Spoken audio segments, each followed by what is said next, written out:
Emang apa sih nggak boleh? Sombong amat. Ini diriwayatkan dari ayahnya Muhammad bin Husain. Ra'aitu Ma'rufan al-Karhi, aku melihat Ma'ruf al-Karhi fin naumi, di dalam tidur. Ya, mimpi lagi. Ba'da mautihi, setelah wafatnya al-Karhi. Nah, inilah yang dimaksud bahwa pintu kenabian itu ada sekian dan sekian, semuanya tertutup kecuali mimpi. Ini termasuk ar-ru'ya as-shadiqah, mimpi yang benar, ya, yang bisa dijadikan mau'izah selama dia tidak bertentangan dengan hukum yang zahir. Faqultu lahu, maka aku berkata kepadanya, ma fa'alallahu bika, apa yang Allah kerjakan kepadamu. Jadi setelah mati, setelah wafat, bagaimana perlakuan Allah kepadamu, dalam pengertian bagaimana keadaanmu di alam barzakh. Faqala ghafaroli, maka berkata Ma'ruf al-Karhi, Allah sudah mengampuniku. Nah, faqultu bizuhdika wa wara'ika, maka aku berkata, apakah itu karena zuhud dan wara'mu? Ya, jadi zuhud itu apa? Zuhud itu meninggalkan semua perkara duniawiyah kecuali kadar darurat. Itu zuhud. Wara' itu meninggalkan perkara-perkara yang mubah, apalagi yang makruh, apalagi yang haram. Faqala, maka berkata Ma'ruf al-Karhi, la, bukan karena itu. Biqabuli mau'izata ibni Sammaki, itu karena aku menerima nasihat dari Ibnu Sammak. Waluzumil faqra, dan karena aku melazimi kefakiran. Wa mahabbati lil fuqara, dan karena aku mencintai orang-orang yang fakir. Coba lihat bahasanya ya. Zuhud dan wara itu adalah makom yang hampir tertinggi di dalam tasawuf, itu hampir tertinggi. Jadi itu adalah wasilah, pos yang harus dilalui oleh seorang salik. Nah, fakir dan wara dan zuhud, kalau orang itu nggak punya warok dan zuhud, berarti dia masih menyisakan syahwat di dalam kolbu. Masih menyisakan syahwat tuh, masih mengikuti hawa nafsunya. Bukan berarti begini, oh berarti kita nggak usah warok ya, nggak usah zuhud ya. Karena al-Karhi pun masuk diampuni oleh Allah bukan karena warok dan zuhud. Bukan. Jadi warok dan zuhud itu udah bukan yang dihitung dari ampunan Allah Subhanahu wa taala. Ini perkara ininya ini yang menjadikan sebab adi kenapa beliau itu diampuni oleh Allah Subhanahu wa taala. Apalagi warok dan zuhudnya begitu. Ya, nah itu maksudnya. Nah, disebutkan di sini.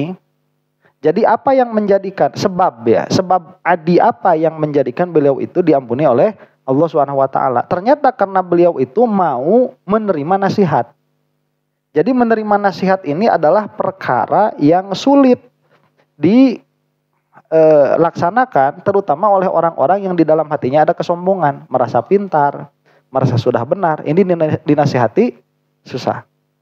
Nah, disebutkan di sini amma qabulul wa'zi fawajibun mada mahaqqan wa in lam ya'mal bihil mau'uz. Maka yang namanya menerima nasihat itu hukumnya wajib selama nasihat itu benar. Ada orang-orang yang bilang saya ini anti kritik begitu ya. Karena kalau dikritik nggak pernah nerima. Ya saya terima kalau kritiknya benar. Kalau kritiknya salah, ya yang salah yang mengkritik begitu. Nah nanti jika kritik ini benar, kemudian kita ini masih belum bisa mengamalkan, kita harus menerima kritik itu.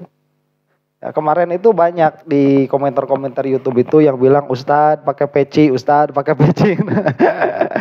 Itu kan wa'zun ya, wa'zun. Apakah saya menerima nasihat itu? Saya terima nasihat itu, saya terima. Itu sunnah dan saya menerima kesunahannya. Meskipun saya tidak mengamalkannya. Lain lagi mengamalkannya. Wa in lam ya'mal bihil mau'uz, meskipun orang yang dinasihatinya itu tidak mengamalkan. Begitu. Kalau kita baca kitab-kitab tasawuf kayak gini, ini banyak mau'izah.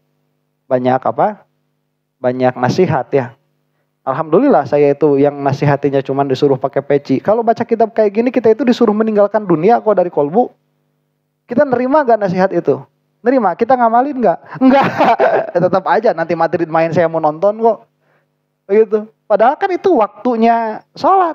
Waktunya tahajud itu. Kalaupun gak tahajud misalkan taklim itu lebih baik. Mutola'ah kitab itu lebih baik. Tapi mau izah itu, nasihat itu tetap harus diterima oleh kolbu. Ya, perbuatan yang saya lakukan ini jika dibandingkan dengan perbuatan sunnah atau wajib, jelas hina, jelas salah. Dan kita harus menerima itu. Begitu, meskipun kita tidak melaksanakannya. Jadi nasihat itu selama benar, maka terima. Orang bilang, Ustadz, peci itu meskipun tidak menunjukkan kepada kealiman, tapi menunjukkan ketaatan kepada Allah. Saya terima, itu memang sunnah. Ya, tapi saya belum mau ngerjain.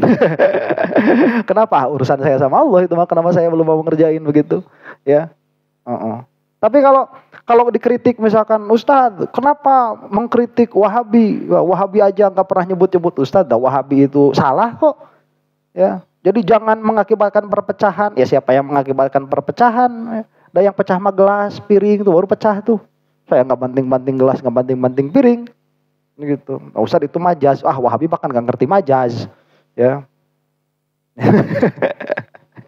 Jadi meskipun kita tidak bisa melaksanakan nasihat itu apabila benar, dia wajib diterima. Idh fi juhdil haqqi ismun, karena di dalam menolak kebenaran itu ada dosa.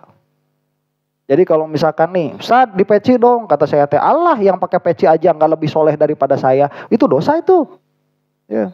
Allah yang pakai peci aja nggak lebih alim daripada saya, dosa itu udah. Ya, jangan, itu udah terima aja. Ya, cuman saya belum bisa mengerjakan. Fa in kana fi dini fal inkaru ma jaa bihi syar'u wa in kana fi ghairihi falil kibri wal anafati. Apabila nasihat itu di dalam agama, maka dia telah ingkar kepada perkara yang mana syariat datang dengannya. Ini bisa jadi kafir. Ya, kalau misalkan kita itu menolak nasihat. Suka ada di dalam kasus yang lebih ekstrim lagi ya. Misalkan ada cewek-cewek nih nggak pakai kerudung, terus dibilangkan, "Atuh, kamu itu pakai kerudung." Terus dia bilang, "Allah yang pakai kerudung aja hatinya nggak lebih bersih daripada saya." Itu mah kafir itu mah bisa jadi kafir kayak gitu mah. Ya, kita lihat nih orang kukunya panjang ya. Itu kan potong kuku kan sunnah. Ini mah contoh yang secara sharih disebutkan oleh Syekh Nawawi atau oleh Ibnu Hajar Al-Haytami. Jadi kita lihat orang nih kukunya panjang, terus kita bilang, "Potong atuh kuku itu." Potong kuku kan sunnah. Orang yang panjang kukunya bilang, "Sunnah juga jelek, saya mah gak bakalan kerjain." Itu juhdun itu. Ismun, bisa jadi kafir. Apalagi kalau bilang, kata siapa sunnah. Itu bisa jadi kafir itu. Ya, itu ingkar terhadap perkara yang syariat datang dengannya. Kalau perkara itu dalam perkara syariat. Jika bukan pada perkara syariat, maka itu karena kesombongan. Ya, kalau bukan dalam perkara syariat, misalkan di dalam perkara dagang, kita itu bilang, "Oh, ini packagingnya kurang menarik." Ya, masa jualan dodol gambarnya domba? Oh, ini domba kan khas Garut, dodol juga khas Garut. Ini sudah klop. Dikasih tahu. Ya, jadi dikasih masukan itu nggak terima. Itu karena apa? Karena kesombongan. Itu mah contoh saja. Wahwa ila dzalika dalun ala ghabawatihi wa humqih. Dan semua itu menunjukkan kepada kebodohan dan ketololannya. Jadi kalau misalkan saya nih disuruh, "Ustadz atau pakai peci," cek saya teh, "Allah yang pakai peci aja nggak lebih alim daripada saya." Itu mah saya tolol. Berarti saya nggak ngerti bab perkara-perkara yang mengkafirkan. Berarti saya nggak ngerti bahwa memakai peci itu hukumnya sunnah. Ya, malahan mah jangankan ngaji, pakai peci itu ke dalam WC kalau kata Imam Ghazali itu sunnah. Biar nggak diganggu jin. Ya, kamu itu kalau mau BAB masuk WC nih, kalau buang air besar, itu kepala ditutup. Kalau nggak pakai peci, pakai lap, pakai kain, pakai handuk, pakai apa aja. Ya, pokoknya ditutup. Itu satrul sya'r atau satrul ro'si, menutup kepala. Nah, begitu. Jadi jangan jadi orang tolol begitu ya. Karena kalau misalkan kamu dinasihati, apalagi dalam perkara agama, kemudian kamu malah menolak, itu menunjukkan kepada kebodohan kamu. Karena kalau kamu nggak bodoh, kamu nggak bakalan menolak meskipun kamu tidak mengerjakan. Wa amaluzumul fakri, adapun melazimi kefakiran. Nah, ini kan tadi yang menjadi yang menjadi sebab diampuni dosanya Al-Karhi itu kan diantaranya melazimi kefakiran. Ya, maksud melazimi itu apa? Senantiasa berada dalam keadaan tersebut. Nah, senantiasa dalam keadaan apa? Dalam keadaan fakir. Fakir yang dimaksud di sini bukan fakir menurut fikih. Ya, jadi kita waluzumul fakri, waluzumi al fakro. Dan karena aku melazimi kefakiran, cek orang teh yang fakir. Alhamdulillah saya juga fakir. Al-Karhima, cuman beliau aja yang fakir. Saya ini sudah 7 turunan fakir. Saya ini sudah fakir 7 turunan fakir, kok bangga. Bukan fakir yang itu. Ini yang dimaksud adalah fakir menurut ilmu tasawuf. Apa? Hati senantiasa merasa butuh kepada Allah. Itu al-fuqara tuh. Ya.